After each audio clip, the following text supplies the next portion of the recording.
Hi everyone, I'm immigration lawyer John Khosravi. Thank you so much for joining us today, October 13th. Usually we start at 6 p.m. Pacific. We're starting like 10 minutes early because I was just excited to come and talk with you all about U.S. immigration and take your general topics and discussions to help you out, to guide you on what's going on with U.S. immigration, all the complexities is. We're on YouTube. We have two different channels, the JQK Law Firm channel as well as the JQK Clips channel. So there's hundreds and hundreds of clips that are 2 or 3 minutes long that just break down essentially what your questions are about rather than longer versions. YouTube doesn't really promote it, even though it should, because it just gets down to the point of the information you need. We're also on TikTok, which I'm logging in right now. I forgot to log in at the beginning of the show. That's that. And then LinkedIn as well, Facebook pages too. We have 2 Facebook pages. Maybe it's only showing up on one of them right now. But we're all there, and we're going live right now. Let me put some effects on TikTok. There we go. I'll just keep it as it is. So with that, let's get it started.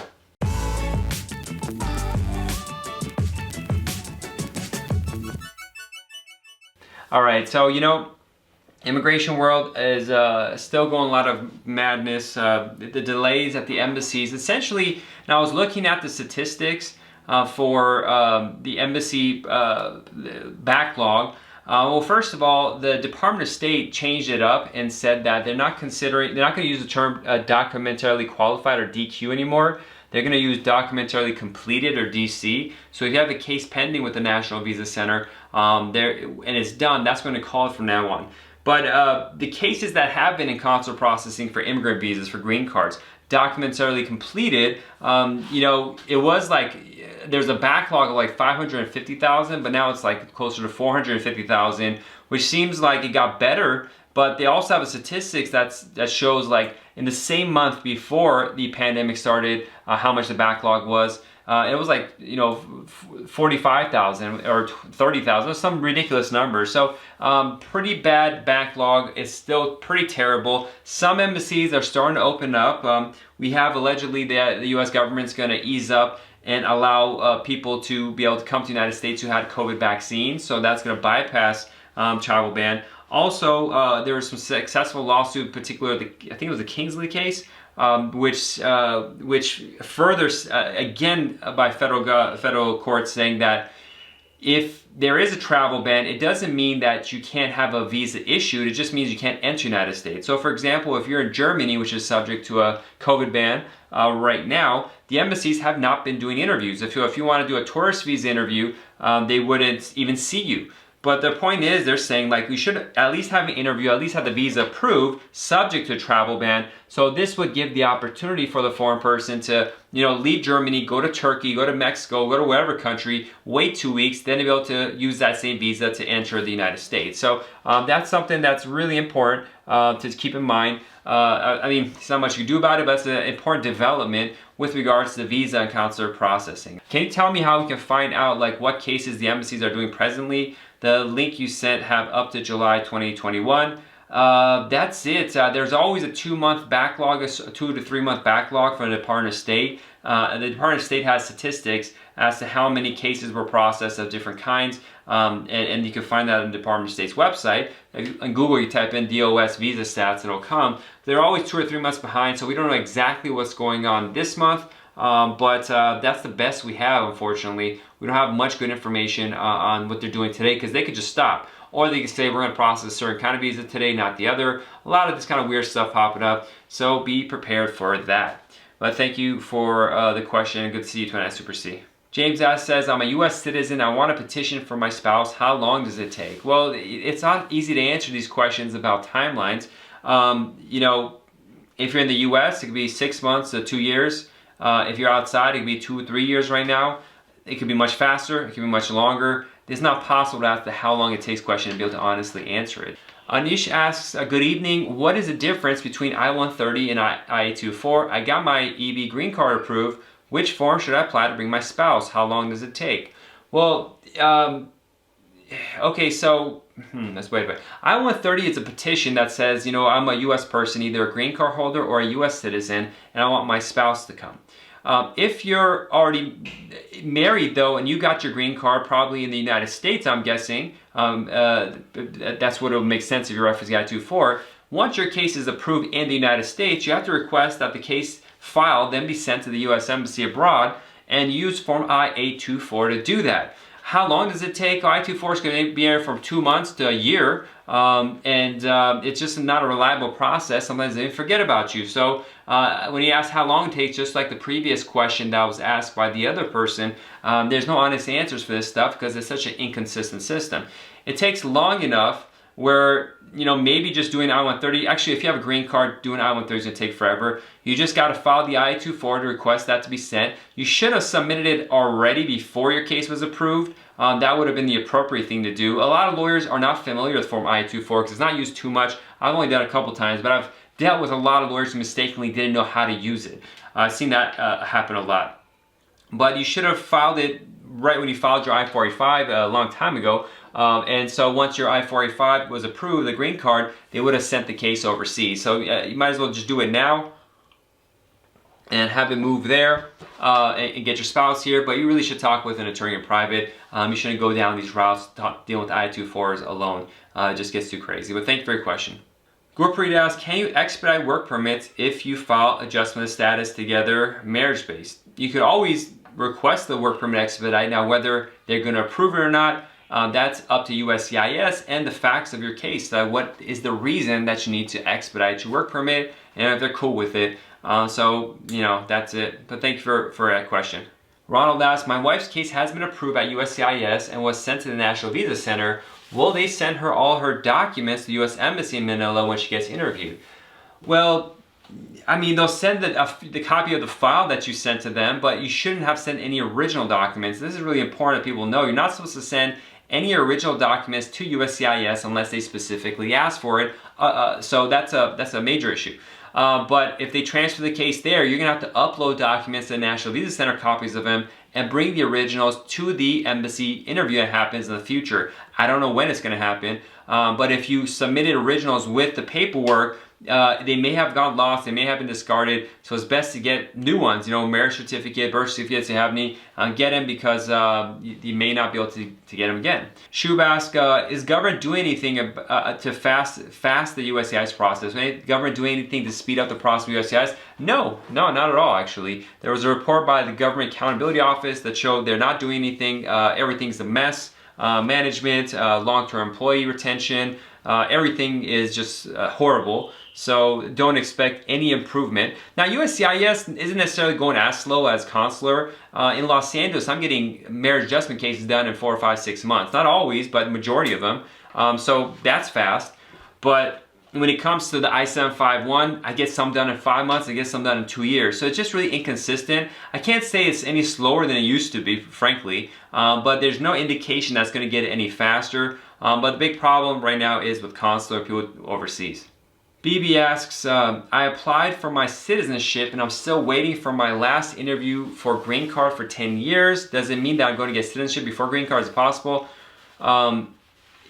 Last interview for green card 10 years. So if you, I think what you're saying is you had a 2-year green card because you got your green card based on marriage. So you get a 2-year green card first, and then you have to apply for a 10-year green card, which may or may not have an interview. But you file for U.S. citizenship at the same time. They'll probably merge these two cases together. That's what they usually do at your citizenship interview, unless you just get the 10-year green card approved without an interview faster. But normally they merge these two. But I need to see exactly what your filings are, what your situation is. I can't really give it specific advice because there's more information I need to know. Feed Your Faith. I want to ask, will the National Visa Center Embassy USCIS review my credit, loan history, or current loans here in Colombia upon the interview at the embassy? Thank you so much in advance. Typically, they don't get into that kind of information. They can always do it if they want to. Rarely would they do something like that. I mean, I've heard everything under the sun happen with USCIS or the embassy system. That would be unbelievable. But at the same time, it's extremely rare. When it comes to finances, they're going to look, well, I don't know what kind of case you have, but it's not typical that they look at that. Now, President Trump had made it so they may get into that, but they undid that rule and it doesn't look like it's coming back. So I wouldn't necessarily be worried about that, you know, I can't say 100%. In a lot of law, you can never say 100%, but very unlikely that they will look into that. My husband was approved, but I never got a letter from the NBC. What should I do and how long does it take for them to respond? So when you're dealing with the National Visa Center, so I'm assuming you had your I-130 petition approved with USCIS. Give it 8 weeks or 2 months. Usually they respond within a week or 2 months to help you get started and give you the information for getting started the next step, the National Visa Center process. For more information for those doing these kind of family cases, check out my free guide, the Ultimate Marriage Green Card Guide at marriageimmigrationlaw.com. But you know, that if it doesn't, you go to the website for the National Visa Center. I mean, you could email an email address called nbcresearch@state.gov or something like that. And that's the place you send when you don't get the notice from the National Visa Center, the first notice. Or you could just go to the National Visa Center website, and through their website there's a contact us page.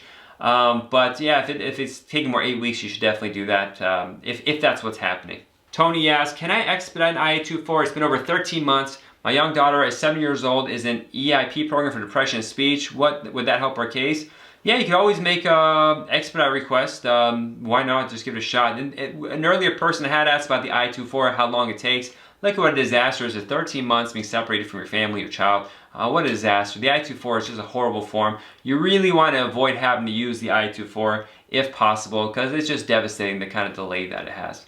James asks, my wife got her visa while in China by not disclosing that she was married at the time. Do I need to file a waiver? I'm a citizen and she resides with me in the US. Well, I mean, typically you need a waiver because that may seem like misrepresentation or fraud, but I've talked with lawyers who've had this situation where someone didn't list or made up a spouse, and they argued that it wasn't fraud because it didn't make a difference whether they're married or not, so it wasn't material, and they got away without doing a waiver. But you know, I wouldn't rely on that. But then again, I'm not a lawyer that does waivers, so I'm not an expert on that. But if you're going to file for an adjustment case, you might as well have a waiver prepared to file with it or at the interview. Definitely talk with an immigration lawyer in private about that. Gloria asks, I got temporary residence because marriage is under 2 years. When do I apply for permanent residency? Well, you have permanent residency. You have a conditional green card, and it's to apply to remove your conditions, and you file that within the 90-day window before the expiration of the green card. So when the green card is around 1 year and 9 months and a couple of days old, then you file Form I-751 with the attachments and to prove your relationship is real. But I recommend consulting with an attorney. If you're asking me this, I definitely recommend having an attorney consultation in private. Sir, my conditional green card is expiring in February 2022. Can I travel abroad this month? Well, if your green card is valid, your passport's valid, and you don't have any criminal history, sure, but I can't advise you individually on something like this because I don't know you at all. So I can't tell you whether you can do or can't do something because I don't have enough information. Generally speaking, if you have a valid green card and passport, then yeah, you should be able to travel. But unless you have some crazy issues, which I'm not aware of, and I just can't, I can't tell you yes or no without knowing more information. Do they call you for an interview for removal of conditions? So removal of conditions, we talked about already, Form I-751 is when you have a 2-year green card, you want to make it a 10-year green card because you had a new marriage and they want to double check the marriage. Do they call for an interview? Very, very rarely do they call for an interview, but let me back that up. It depends on how well you prepared your case. My case is if I do an I-751, it's almost never that they have an interview. If they're doing it jointly, meaning both couples are there. If you're divorced or something like that, most likely you'll have an interview. If you're a regular person filing without an attorney or something like that, I don't know the chances of that. It's more likely you'll have an interview because when people do it on their own, they're not thoroughly enough sometimes, or it's not well organized. Not always. So do they call for interview removal conditions? They do. It's rare for my cases, but that's as much that I can give you guidance on. It is possible to have an interview for removal of conditions. Marcelo asks, hi John, how long does it take to get the green card after the interview marriage-based adjustment? Well, most of the time it takes like a week or two to get the green card, but sometimes cases don't get approved that quickly. It takes longer. Sometimes they don't trust your relationship. You didn't answer the questions well. There's some red flags, and it can take years until the case is over and the case might be denied. So that's the long and short of it. Most of my cases, they'll get the green card within a week or two. But you never know, it could be years sometimes, especially if they don't believe you or they want to deny you for some reason. So be prepared for that. you know, the interview portion with USCIS is a stressful period because you're going in person and you're going to talk with an officer. You know, it's a formal kind of affair. A lot of my clients get really nervous and you know, just kind of heads because they don't know what's going on. It's kind of a scary thing going to this unknown place. I've gone there for 10, 12 years regularly. So at this point, I know that place, especially my local offices, like back of my hand. So it's much more comfortable for me to go there. It's not as, you know, nerve-wracking. It's not nerve-wracking at all for me to go there because I've been there for so many times. So it's much more comfortable. And that's one of the reasons why you hire an attorney to come with you to an interview, because they've probably been there a lot. They're much more comfortable. And there's a psychological comfort that calms the clients down. And also the officer knows someone's there that's like just, you know, smiling and stuff. They're not nervous and not argumentative, all that kind of stuff. I think it really helps freshen the air in the room. But, you know, interviews, you got to be prepared. You have to, you know, keep in mind the questions they're going to ask, have the proper answers lined up, which is the truth, and you know, have all the documents, you know, all the original documents you need to bring. So just to be fully prepared for this kind of stuff, to be able to do it. Love asks, are affidavits from family members important? If yes, can I get an affidavit letter from my family members? Are they important? To be frank, I don't think USCIS officers really give much, give any points or importance to affidavits from family and friends about your relationship. I still submit in cases, especially if you don't have much other evidence, but you can always get it and bring it to the interview if you haven't submitted already. I have a sample format for it in the Ultimate Marriage Green Card Guide in the addendum, which you can download at marriageimmigrationlaw.com. But what I find is when people write these affidavits, they don't write it properly, so it makes it hard to read, or it doesn't have the information that's necessary on there, so it makes it worthless. So if you're going to do an affidavit, you need to do it properly, so to avoid you know, having, you know, just even less worthwhile document than you had before, or than not having it. God bless everyone. Be safe. I'll catch you all next week, 6 p.m. Pacific time. We'll be here on all these different social media channels to answer your questions. Hopefully, embassies just open up and all of a sudden do thousands of people a day to get this. Hopefully, it's tens of thousands, not thousands, to get this backlog fixed up, and that people could get to their work in the U.S. and get to their loved ones. It'd be a wonderful situation. Thank you, everyone. I appreciate it. Until next one. Have a good one. Bye. I hope you enjoyed this educational video. You'll find our social media site has a lot more videos, images, and information about the U.S. immigration process. Please check those out on the various social media websites.